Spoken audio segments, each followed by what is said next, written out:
Здравствуйте, дорогие друзья! В эфире программа «Подых струн» и я ее ведущий Анатолий Длуцкий. Как всегда, программу мы делаем вместе, поэтому задавайте нашим гостям вопросы, делитесь своими впечатлениями и комментарии оставляйте на сайте www.3belorus.by.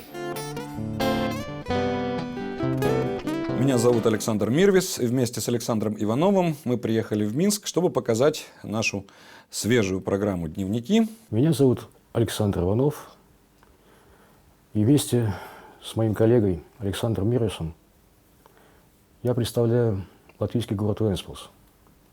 Мы приехали в ваш замечательный город для того, чтобы представить новую программу.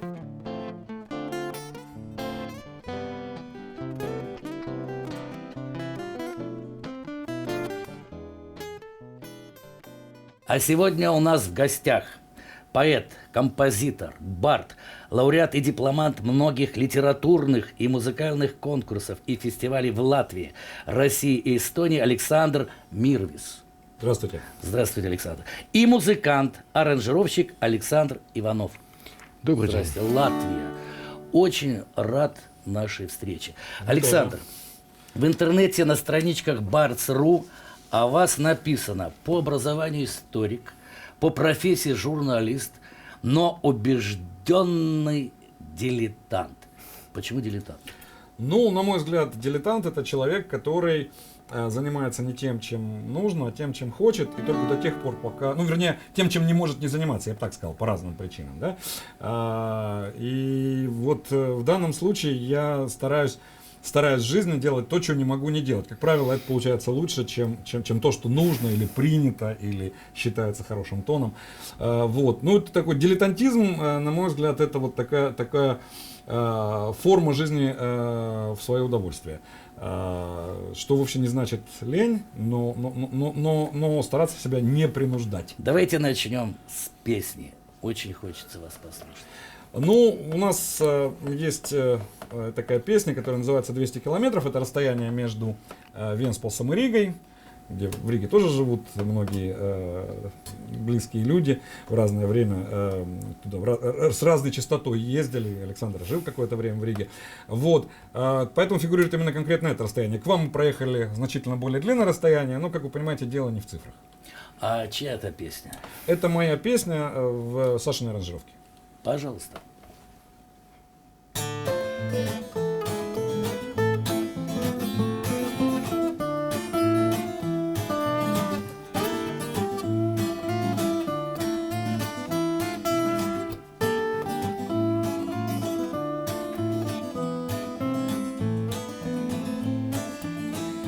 Фыркает автобус в нетерпении, предвкушая скорость и простор.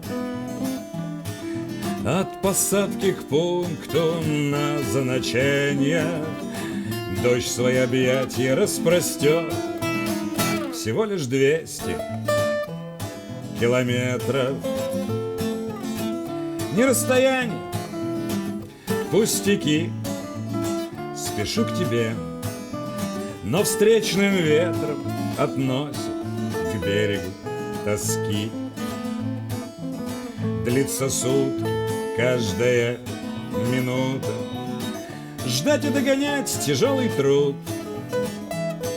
Протяженность этого маршрута, если указатели не врут, каких-то 200 километров.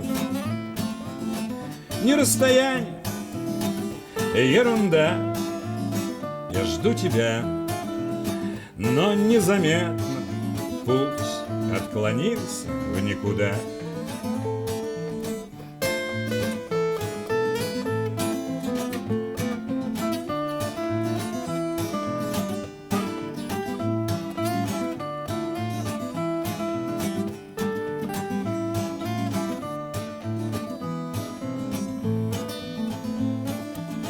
Заметает снег, следы покрышек, стекла превратились в витражи. Если человек надеждой дышит, значит, человек, похоже, жив. размоет путь туманный вечер. затопит талая вода. Но если ждем и ищем встречи, то километры — ерунда. Но если ждем и ищем встречи, то расстояние — ерунда.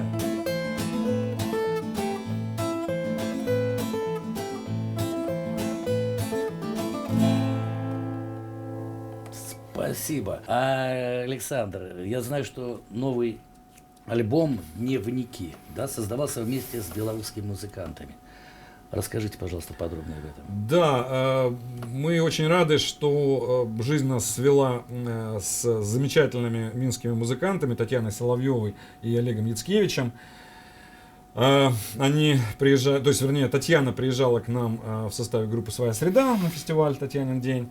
Мы познакомились, и как раз мы в тот момент работали над альбомом «Малые паруса». Это цикл песен по мотивам Александра Грина. В общем, такая не вполне бардовская работа, скорее театральные зонги. И там мы поем там тоже, но среди многих других. Там, кстати, еще участвовала еще одна представительница Беларуси, замечательная совершенно наша любимая Татьяна Шубза. Она бывала у вас здесь в этих передачах. Из Гродно. Из Гродно, да. И мы, когда писали Я, кстати, этот эту цикл... программу смотрел. Неорганизованные барды. Да. И когда они уже организованные, они переименовались, они уже организованные, да. Но главное, что когда мы писали этот цикл, мы, то есть делали кастинг абсолютно на все партии, но то, что мы знали, что Ассоль мы пишем под Танечку, это было понятно совершенно. Вот. И тогда же, когда приезжала «Своя среда», мы показали Татьяне Соловьевой заготовки, материал, стихи в тот момент еще, «Алых парусов», какие музыкальные фрагменты. И она, а чей это материал, так интересно. И мы набрались наглости, интересно, можно с нами посотрудничать в этой области. И вот уже тогда и Олег, и Таня потом приезжали к нам неоднократно, выступали у нас на Татьянином дне и на фестивале национальных культур «Венспилский венок». Вот. И вот они записали с нами вначале многие партии в «Алых парусах», и большая заслуга, что работа нам, на наш взгляд, удалась. Вот. И потом и в «Дневниках» тоже звучит и гитара Олега, и скрипка Татьяны. И здесь, в Минске, вот мы тоже с ними вместе выступаем. Следующая песня, пожалуйста. Песня не совсем по сезону, но тем не менее, называется она «Весна». Пожалуйста. Весна разбросала по городу лужи, наполнила грязью аллеи и парки, и мартовский ветер кощунственно кружит зимы подгнивающие останки. И мартовский ветер кощунственно кружит зимы подгнивающие останки. И все, что коснется нечистого снега и мартовских луж с мутноватой водой, наполнится запахом грязного цвета и неразделенной тоской и бедою. Наполнится запахом грязного цвета и неразделенной тоской и бедою. А ты, как обычно, надменной усмешкой припрятать в бездонных глазах, не пытаясь сквозь мусор любви, горделиво, неспешно проходишь ногами земли, не касаясь сквозь мусор любви, горделиво, неспешно проходишь ногами земли, не касаясь. Весна разбросала по городу лужи, наполнила грязью аллеи и парки, и мартовский ветер кощунственно кружит зимы подгнивающие останки. И мартовский ветер кощунственно кружит зимы подгнивающие останки.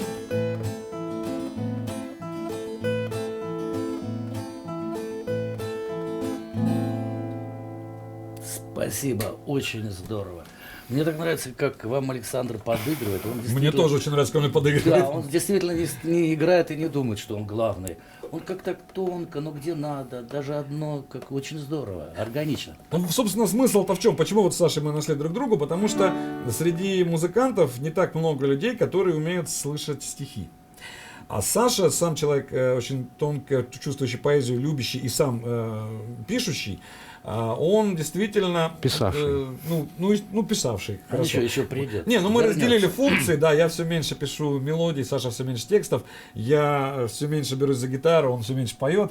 То есть мы как-то в этом смысле нашли друг друга, я думаю, от этого публика Но вы выиграла. споете еще, раз он поет. Ну, конечно. Вот я хотел сказать, что в дневниках ведь Александр не только играет, но и поет, поет в основном бэк-вокалы. Вот. И в дневниках есть достаточно много песен, которые я не играю. Я предлагаю, может быть, сейчас послушать песню, которая по первой строчке называется «Я не умею». Это было стихотворение, которое я принес показать Саше и сказал, ну вот это точно не песня. Просто прочитал ему стихотворение, уже на следующей репетиции он пришел с заготовкой песни. Сказал, как не песня?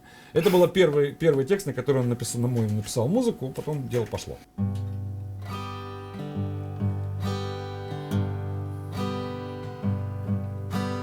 Я не умею просто жить на свете в неспешном бытие не искушен.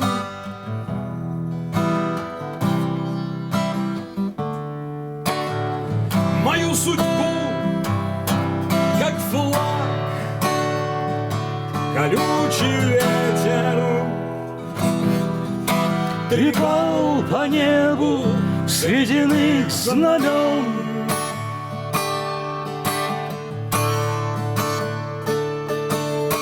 Уверенный, что путь горенья светел,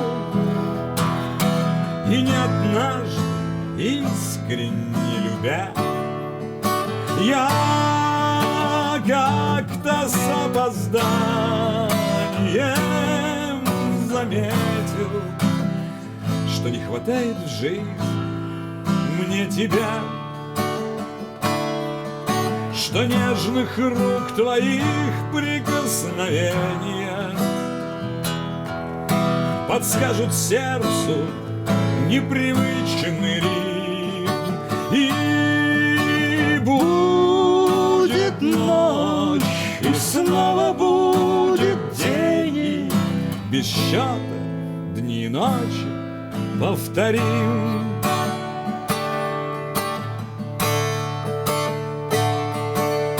а груз былых побед и поражений В последний ход, в первый пустота, лишь повод для тебя начать стихотворение. с не нового, но чистого листа.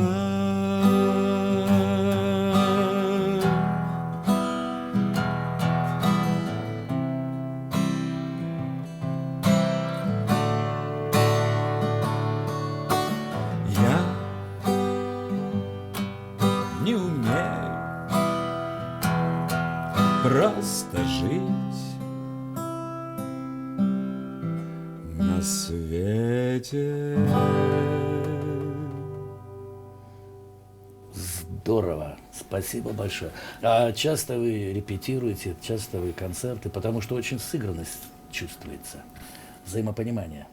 Да, конечно. Ну, да, В последнее время очень в даже. последнее время мы очень много, потому что так получилось, что мы записали альбом «Дневники», а еще когда над ним работали, мне довелось без Саши, получилось так, он не мог поехать, я поехал в Киев на фестиваль «Остров», совершенно потрясающий фестиваль в Киеве проходит. И на этом фестивале, значит, кто пригласил Александр Ворох, я говорю, слушай, зачем тебе нужен без аккомпаниатора? Ну, ты знаешь, как я играю на гитаре, там, 3 болотных аккорда. Он говорит, давай я тебе буду, а он прекрасный гитарист, давай я тебе буду аккомпанировать.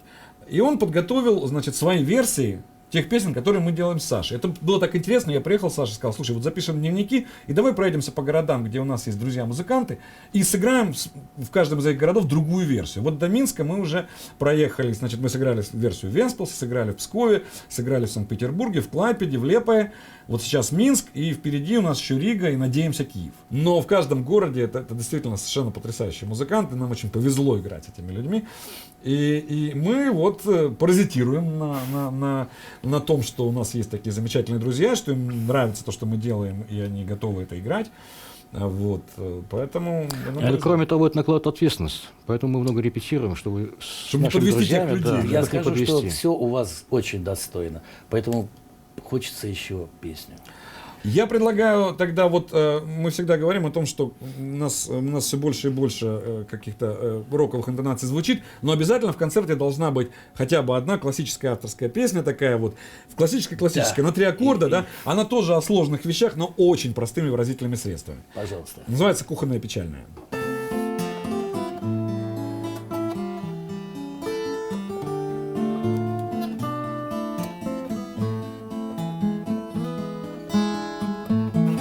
Вроде парень, уже большой, вроде надо было привыкнуть, что бессмысленно сердцем липнуть, прирастать всякий раз душой.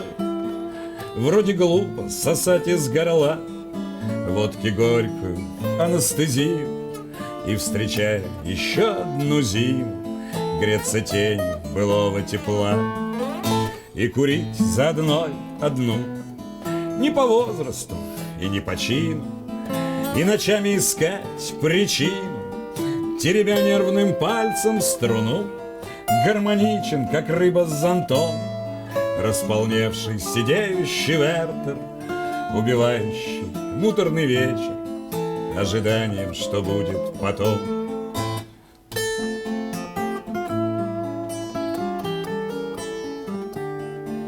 Убивающий муторный вечер ожиданием, что будет потом.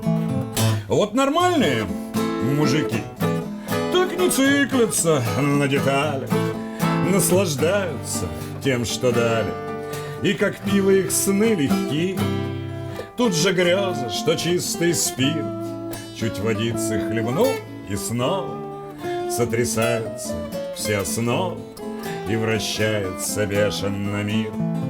Привыкай, дружок, привыкай, не спеша, как к земле покойник. Делай вид, что не так уж больно, в этом есть свой особый кайф. Снег растает под Новый год, а потом упадет в апреле, и опять повторят метели этот странный круговорот.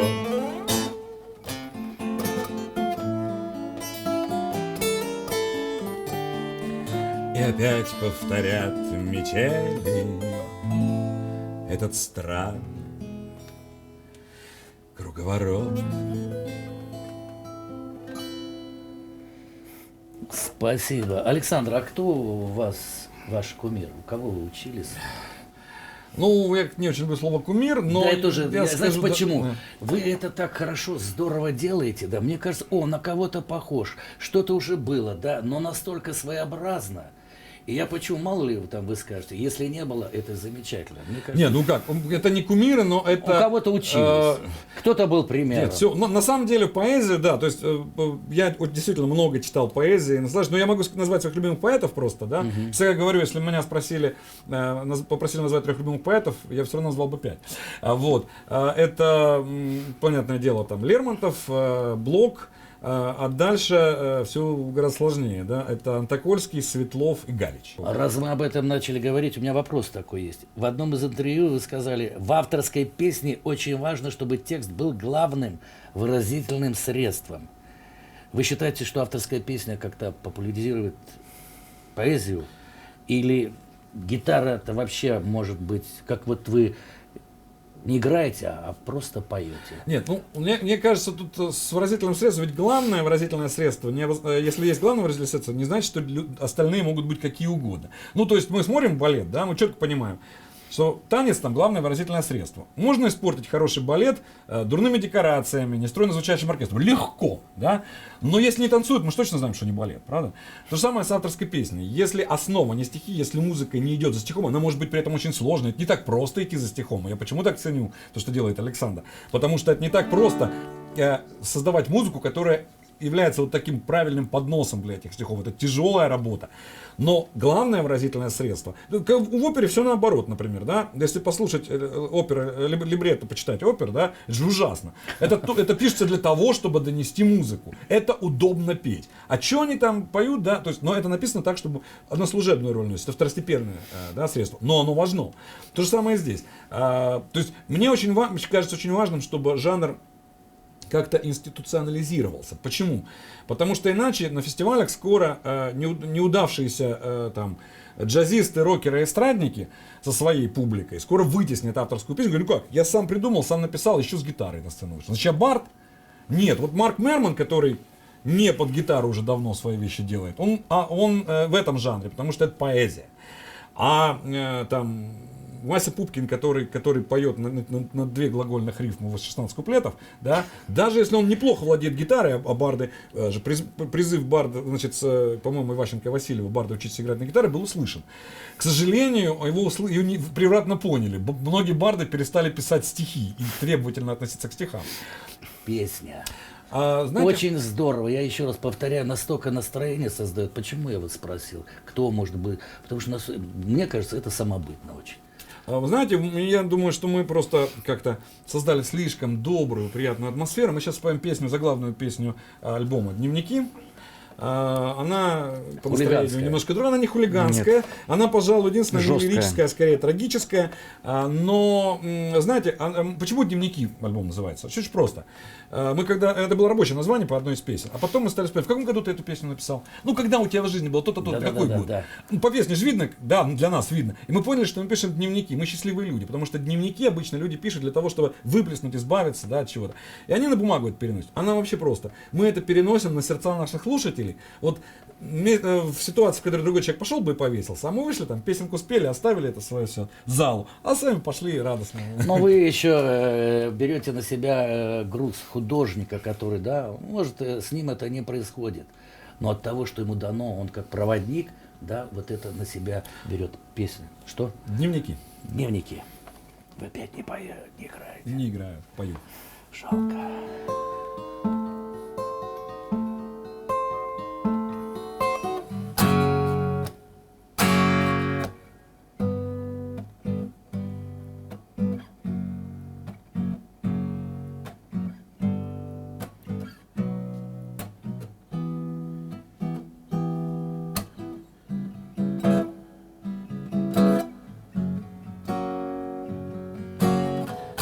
Листает время дневники,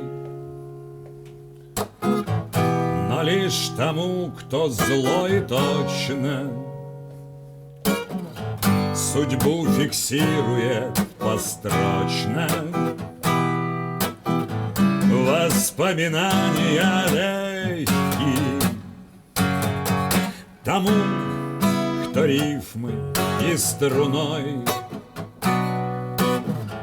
на сердце собственном отметил, как ночь длинна, как полдень светел, как лют мороз и жарок зной.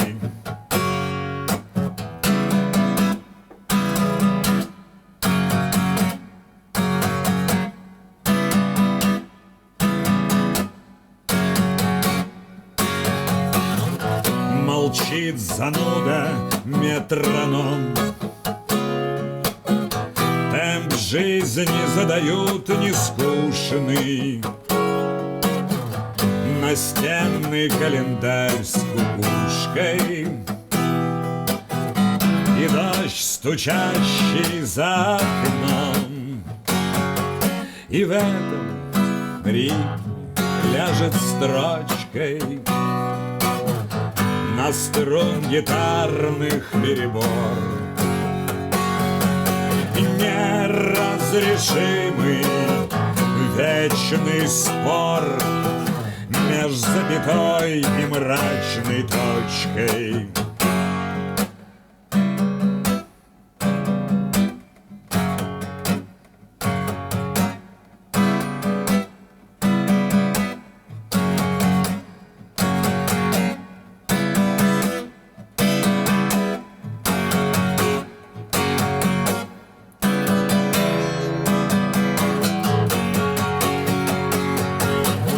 Судьба раскроена, как шелк, на строф неровные полоски. Свече ближе теплым воском, к рассвету снова дождь пошел. Вдохнет страница дневника его неровный влажный почерк, и ожидание многоточием опять наполнится строка.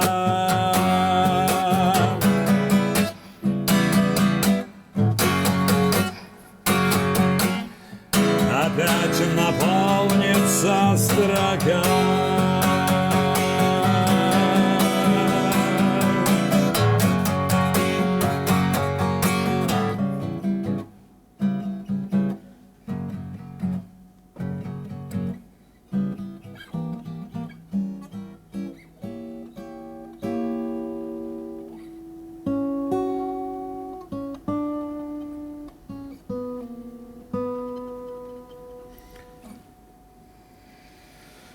Здорово. Здорово. Очень даже. Спасибо. Но это уже как-то ближе к какому-то театральному такому. Ну, а вот посмотрите, если взять классиков, да, классиков авторской песни, говорят, что авторская песня, там, бардовская, держится на 4 столпах, да. Высоцкий, Галич, Окуджава, Висбор, да, ну, такие вот самые почитаемые. Смотрите, Висбор — сценарист, актер. Высоцкий — актер, сценарист. Галич — сценарист и актерское образование, последний ученик Станиславского, да. Мне кажется, что поскольку это способ донесения стихов в первую очередь, да, то, конечно, исполнительское мастерство автора, это исполнительское мастерство барда, да, если он исполнитель, а не автор в первую очередь, ну, даже если он автор и сам поет, это именно способность донести текст, это в первую очередь актерское искусство. Конечно, очень хорошо, когда актер при этом еще умеет петь или играть на гитаре, но главное... Ну, это я согласен 100%, когда актер этим занимается, это гораздо сильнее, потому что проживает, переживания идут в зал отвечает, и тогда есть взаимосвязь. Так здорово с вами, так душевно беседа льется. Песню, пожалуйста. Мы, наверное, вернемся, наверное, к первому альбому, потому что... А вот что на душе лежит, потому что да, замечательно все вы делаете. Песня, которую в сборных концертах я стараюсь спеть, чтобы диски покупали.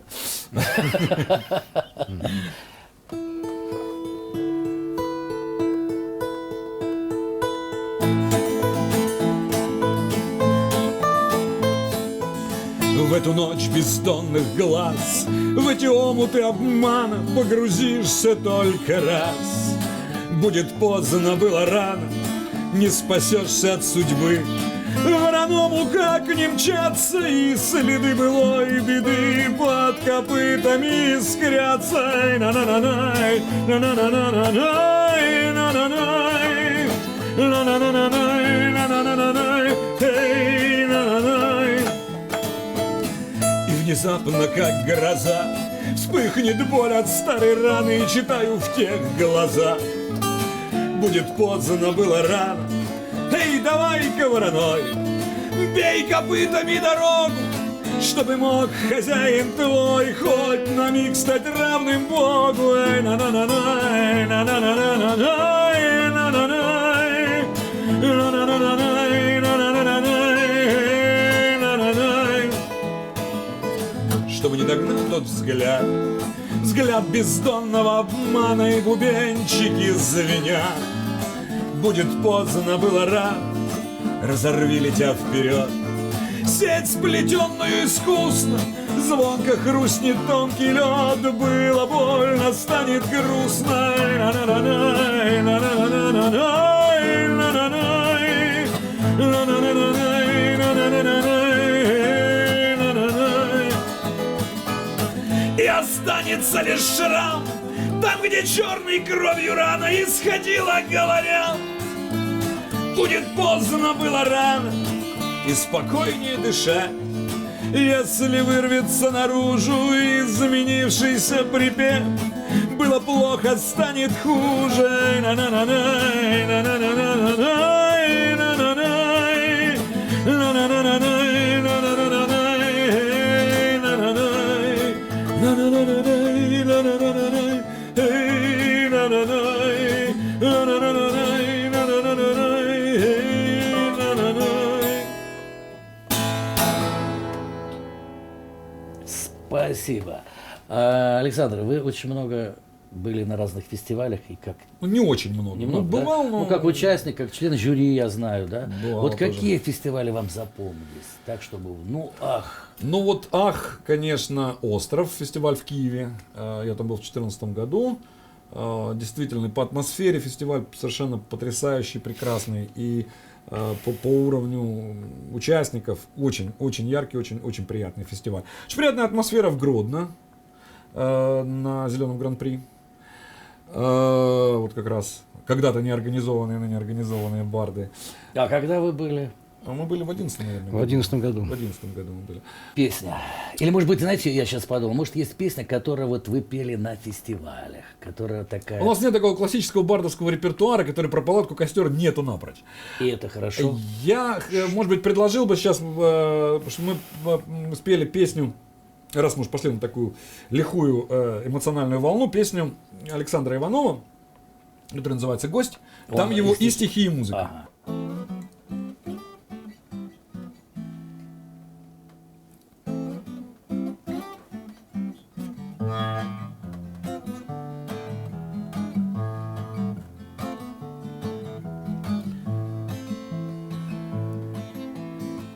Дальний путь томительный, по полям заснеженным, ни конца, ни края, не видать, и ночь близка.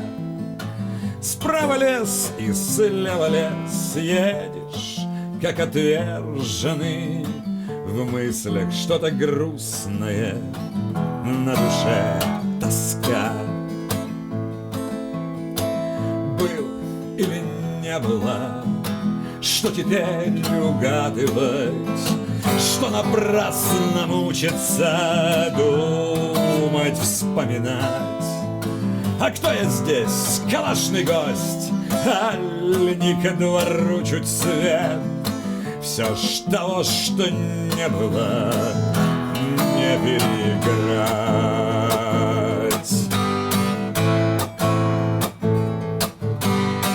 Так что же ты все мечешься, будто кто преследует? Что ты мчишься одиноко во степи ночной? Никуда не денешься от себя отпетого. Разве успокоишься во земле сырой?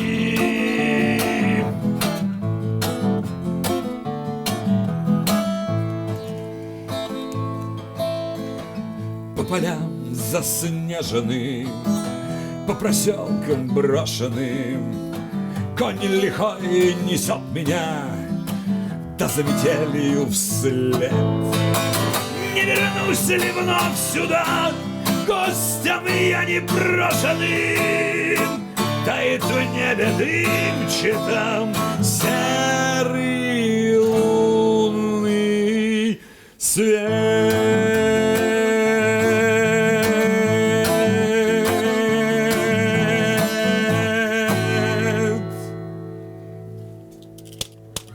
Браво, браво.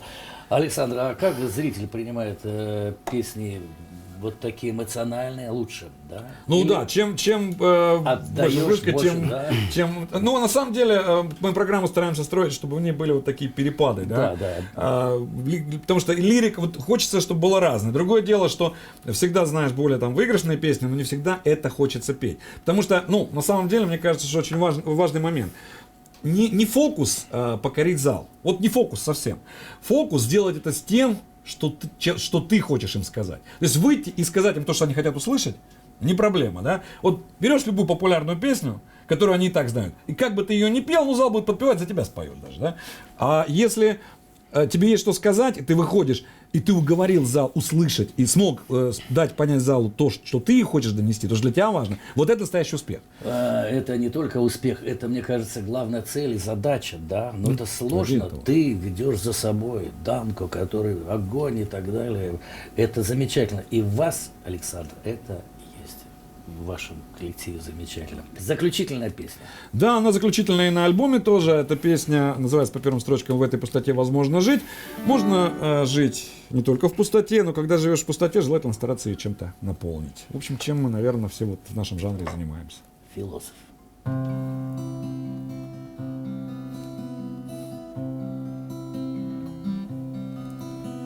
В этой пустоте возможно жить, и паук невольного обмана,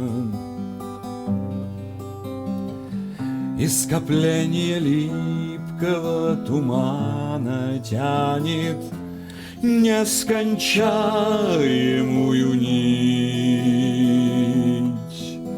В этой пустоте возможно жить.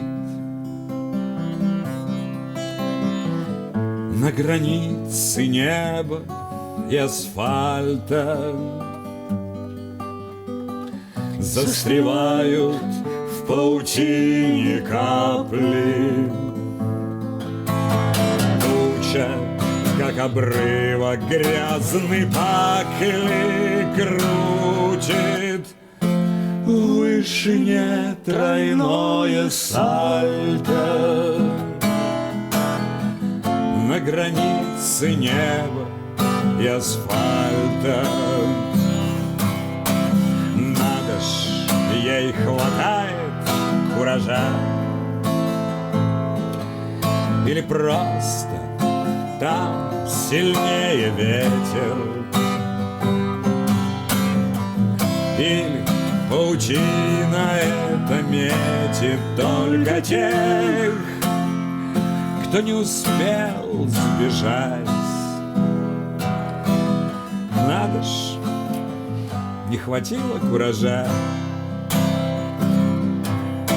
Можно жить и даже здесь, и даже чувствовать ошметками азарта, как поверх сукна ложится карта. Только каждый полный вдох, каждый полный вдох, каждый полный вдох, как кража. Можно жить И даже здесь, и даже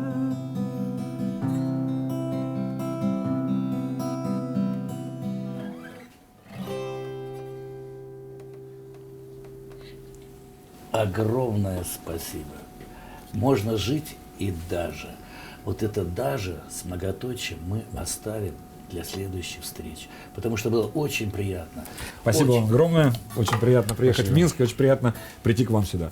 Замечательно. Я рад. И действительно у нас есть еще о чем поговорить в следующих встречах. Спасибо вам большое. Дорогие друзья, это была программа «Подых струн». Я ее ведущий Анатолий Длуцкий. Заходите на наш сайт www.3belarus.by.